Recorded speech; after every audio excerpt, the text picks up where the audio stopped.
అందరికీ నమస్కారం. ఈరోజు మన విశ్లేషణలో పార్టీ క్రూజర్స్ లిమిటెడ్ అనే ఒక మైక్రో క్యాప్ కంపెనీని లోతుగా పరిశీలించబోతున్నాం. అసలు ఇందులో ఇన్వెస్ట్ చేయడం ఎంతవరకు సరైనదో చూద్దాం. మరి ఈ కంపెనీ ఒక హిడెన్ జెమ్ లాంటిదా లేక కొంచెం రిస్కీ వ్యవహారమా? అవును, సరిగ్గా ఇదే కేள்వికి మనం ఈరోజు సమాధానం వెతుకుదాం. మన లక్ష్యం చాలా సింపుల్. పెద్ద పెద్ద మాటలు, కన్ఫ్యూజింగ్ పదాలు పక్కన పెట్టి ఒక లాంగ్ టర్మ్ ఇన్వెస్టర్ ఎలా ఆలోచిస్తారో అలా ఈ కంపెనీని విశ్లేషిద్దాం. ఏది ముఖ్యమో దానిమీదే మన ఫోకస్ అంతా. సరే, ఇంకెందుకు ఆలస్యం, లెట్స్ డైవ్ ఇన్. ముందుగా ఈ కంపెనీ బేసిక్ డీటెయిల్స్ ఏంటో చూద్దాం. చూడండి, ఫస్ట్ లుక్లోనే కొన్ని నంబర్స్ మనల్ని ఆకట్టుకుంటాయి. మార్కెట్ క్యాప్ కేవలం 94 కోట్లు, అంటే ఇది ఒక మైక్రో క్యాప్ కంపెనీ. కానీ దాని పర్ఫార్మెన్స్ చూడండి. ఆర్ఓసిఈ అంటే పెట్టిన పెట్టుబడి మీద రాబడి ఏకంగా 30.1%. అలాగే ఆర్ఓఈ అంటే వాటాదారుల డబ్బుపై రాబడి 21.4%. ఇవి చాలా స్ట్రాంగ్ నంబర్స్. రీసెంట్గా కంపెనీ ఫైనాన్షియల్గా మంచి ఊపు మీద ఉందని ఇవి స్పష్టంగా చెప్తున్నాయి. ఓకే, నంబర్స్ బాగున్నాయి.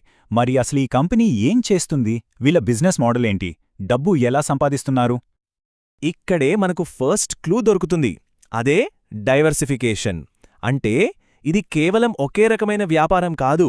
వీళ్ల కింద 6 వేర్వేరు బ్రాండ్స్ ఉన్నాయి. లగ్జరీ వెడ్డింగ్ డెకార్ చేసే హౌస్ ఆఫ్ వివా దగ్గర్నుంచి కార్పొరేట్ ఈవెంట్స్ చేసే ఈవెంట్ ఫ్యాక్టరీ వరకు. ఇలా ఉండటం వల్ల వాళ్ళు ఒకే దానిమీద ఆధారపడరు. ఇది బిజినెస్ రిస్క్ను బాగా తగ్గిస్తుంది. మరి ఈ 6 విభాగాల్లో డబ్బు ఎక్కువగా ఎక్కడ్నుంచి వస్తోంది? ఈ చార్ట్ చూస్తే మనకు క్లియర్గా అర్థమవుతుంది. దాదాపు 64%, అంటే 3/2 వంతుల ఆదాయం ఈవెంట్ డెకార్ సర్వీసెస్ నుంచే వస్తోంది. సో ఇదే వాళ్ళ మెయిన్ క్యాష్ కవ్ అని చెప్పొచ్చు. రైట్, బిజినెస్ మోడల్ అర్థమైంది. ఇక ఫైనాన్షియల్స్లోకి వెళ్దాం. అకౌంట్స్లోని అంకెలు మనకి ఏం కథ చెప్తున్నాయో చూద్దాం. వావ్! ఫస్ట్ ఎవిడెన్స్ చూడండి, సేల్స్ గ్రోత్. గడిచిన 5 ఏళ్లలో యావరేజ్గా 49% సేల్స్ పెరిగాయి. ఇది మామూలు విషయం కాదు, చాలా అగ్రెసివ్ గ్రోత్ ఇది.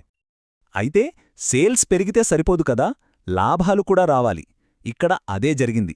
ప్రాఫిట్స్ కూడా దాదాపు 46% చొప్పున పెరిగాయి.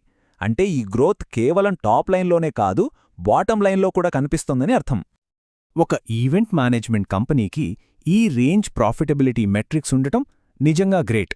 ముఖ్యంగా మనం ముందే మాట్లాడుకున్నట్టు ఆర్ఓసిఈ 30% దగ్గర స్థిరంగా ఉండటం అంటే వాళ్లు తమ క్యాపిటల్ను ఎంత సమర్థవంతంగా వాడుతున్నారో మనకు తెలిసిపోతుంది.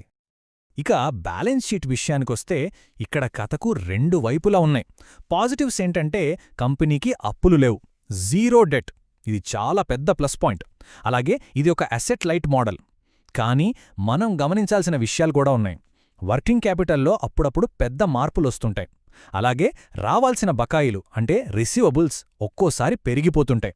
సో ఈ విషయాన్ని ఇన్వెస్టర్లు ఎప్పటికప్పుడు గమనిస్తూ ఉండాలి. ఓకే, నంబర్స్ ఒక కథ చెప్పాయి.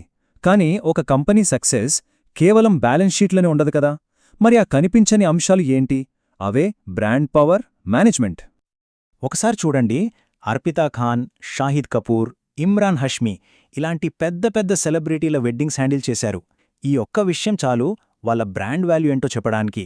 ఇలాంటి క్లయింట్స్ ఉన్నప్పుడు వాళ్లకు మార్కెట్లో ఒక ప్రత్యేకమైన గుర్తింపు, అలాగే ప్రైసింగ్ పవర్ కూడా ఉంటుంది. ఇది పోటీ నుంచి వాళ్లను కాపాడుతుంది. ఇక నెక్స్ట్ చాలా ముఖ్యమైన పాయింట్, ప్రమోటర్ హోల్డింగ్స్.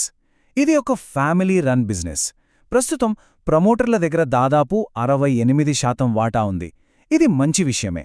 కానీ ఇక్కడే ఒక చిన్న కన్సర్న్. గత 3 ఏళ్లలో వాళ్లు తమ వాటాను సుమారు 5% తగ్గించుకున్నారు. ఇది మనం ఖచ్చితంగా ట్రాక్ చేయాల్సిన విషయం. ఎందుకు తగ్గించారు అనేదానికి సరైన కారణం తెలియాలి. సరే, ఇప్పుడు మనం అసలు పాయింట్కొచ్చాం. అంటే రిస్క్స్ ఏంటి, రివార్డ్స్ ఏంటి, ఈ రెండిటిని బ్యాలెన్స్ చేసి చూద్దాం. మొదట ఈ కంపెనీకి వ్యతిరేకంగా ఉన్న వాదనలేంటో చూద్దాం. అంటే రిస్క్స్. 1, ఇది హైలీ సైక్లికల్ బిజినెస్, అంటే సీజన్ను బట్టి ఉంటుంది. 2, ఇది ఒక ఎస్ఎంఈ స్టాక్, కాబట్టి లిక్విడిటీ తక్కువ, కొనాలన్నా అమ్మాలన్నా కొంచెం కష్టం. 3, ఇప్పటి వరకు డివిడెండ్ ఇవ్వలేదు. 4, మనం ఇందాక మాట్లాడుకున్నట్టు ప్రమోటర్ హోల్డింగ్ తగ్గింది. 5, దేశ ఆర్థిక పరిస్థితి బాగోలేకపోతే ఈ బిజినెస్ మీద ప్రభావం గట్టిగా ఉంటుంది. మరి పాజిటివ్స్ ఏంటి? భవిష్యత్తులో గ్రోత్కు అవకాశాలు ఎక్కడున్నాయి? 1, వీళ్ళు కొత్తగా ఫ్రాంచైజ్ మోడల్ను ప్లాన్ చేస్తున్నారు. దీని ద్వారా వేగంగా విస్తరించొచ్చు. 2, ఇప్పుడు డెస్టినేషన్ వెడ్డింగ్స్ ట్రెండ్ బాగా పెరుగుతోంది. 3. కోవిడ్ తర్వాత కార్పొరేట్ ఈవెంట్స్ మళ్లీ పుంజుకుంటున్నాయి. 4. అసెట్ లైట్ మోడల్ వల్ల తక్కువ ఖర్చుతో ఎక్స్పాండ్ అవగారు. వీటన్నింటికంటే ముఖ్యంగా లగ్జరీ వెడ్డింగ్స్కి డిమాండ్ రోజురోజుకి పెరుగుతోంది. ఇవన్నీ కంపెనీకి మంచి గ్రోత్ ట్రిగ్గర్స్. ఓకే, మనం పాజిటివ్స్ చూశాం, నెగటివ్స్ చూశాం. ఇప్పుడు ఈ ఆధారాలన్నింటినీ కలిపి ఒక ఫైనల్ జడ్జ్మెంట్కొద్దాం. మన విశ్లేషణను మొత్తం ఈ టేబుల్లో సింపుల్గా చూద్దాం. Business quality 4 stars, growth visibility అది 4 stars, financial strength, valuation comfort రెండూ 4 స్టార్స్, అన్నీ బాగున్నాయి. కానీ రిస్క్ లెవెల్ మాత్రం మీడియం అని రేట్ చేశాం. ఎందుకంటే మార్కెట్ ఒడిదుడుకులు, ప్రమోటర్ హోల్డింగ్ తగ్గడం వంటివి మనం పరిగణనలోకి తీసుకోవాలి. అయితే మరి ఈ కంపెనీ ఎవరికి సరిపోతుంది? మన విశ్లేషణ ప్రకారం కనీసం 3 నుంచి 5 ఏళ్ల లాంగ్ టర్మ్ వ్యూ ఉండి మార్కెట్లోని ఒడిదుడుకులను తట్టుకోగల ధైర్యం ఉన్న ఇన్వెస్టర్లకు ఇది ఒక ఆప్షన్ కావచ్చు. ముఖ్యంగా తమ పోర్ట్ఫోలియోలో మైక్రోక్యాప్ స్టాక్స్కు కొంత స్థానం ఇవ్వాలనుకునేవాళ్లు దీన్ని పరిశీలించవచ్చు. మరి ఎవరికిది అంతగా సూట్ అవ్వదు?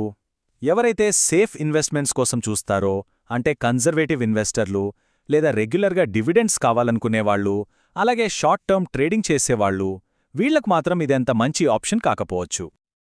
చివరిగా ఇది మనల్ని ఒకే ఒక్క ప్రశ్నకు తీసుకువస్తుంది. హై గ్రోత్ పొటెన్షియల్ ఉంది, కానీ దాంతోపాటే మీడియం రిస్క్ కూడా ఉంది. మరి ఇలాంటి కాంబినేషన్ ఒకరి ఇన్వెస్ట్మెంట్ ఫిలాసఫీకి సరిపోతుందా లేదా అనేది పూర్తిగా వ్యక్తిగత నిర్ణయం. దీనిపై ప్రతి ఒక్కరూ ఆలోచించుకోవాలి.